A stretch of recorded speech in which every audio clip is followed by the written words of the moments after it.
चा सालनि दामथाम तामा जराव मकथों खलना थांगै तैयो कलगै थैगा खरकनै चेराय बरकनि तंथाय घन्टा सरा बखास्तेनि बिसिंगो खबजाकनाय नाकासरा विलेजनि कतार बिसके तौ पाराव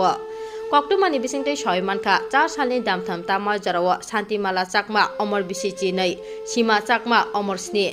मकथों खलना बागै शर्मा दैमाव थांमानि दैमानि आयांनानि मकथों खलबायै किफिलफ्रो शान्तिमाला चाकमा सीमा चाकमानो फिकुंगो बावैतुबो मानि जराव गनैनो कलगै थैमानि कक्टमा कक्टी सालो चेराय खरक नैनी मांगथै तिखलाई जाखा। मैं इंस्पेक्टर गौरव फर्स्ट इंडिया गोरखपुर नगर से आ रखे हैं और हमें कल इसके बारे में पता चला था कि यहाँ पे 2 बच्ची जो डूब रखी है। इसके रिगार्डिंग फिर हमें यहाँ से रिक्वेजिशन दिया गया। फिर फर्दर हमने सुबह में फर्दर यहाँ पे मैं 7 के लगभग यहाँ पहुँच चुका था और उसके बाद फर्दर मैंने अपना यहाँ पर ऑपरेशन जारी रखा जिसमें मैंने डीप डाइवर के थ्रू जो अंडर वाटर जो सर्चिंग होता है वो उसके थ्रू कराया गया। फिर उसके बाद फिर ये 2 बच्चे अभी रिकवर हुए हैं जो अभी पुलिस के हैंड ओवर कर दिया गया है। अगर ये अपने मेडिकल ट्रीटमेंट के लिए हॉस्पिटल जाएंगे क्या उसके बाद मेरी टीम के द्वारा जो किया गया इसके लिए मैं टीम को भी धन्यवाद देता हूँ और आप लोगों को।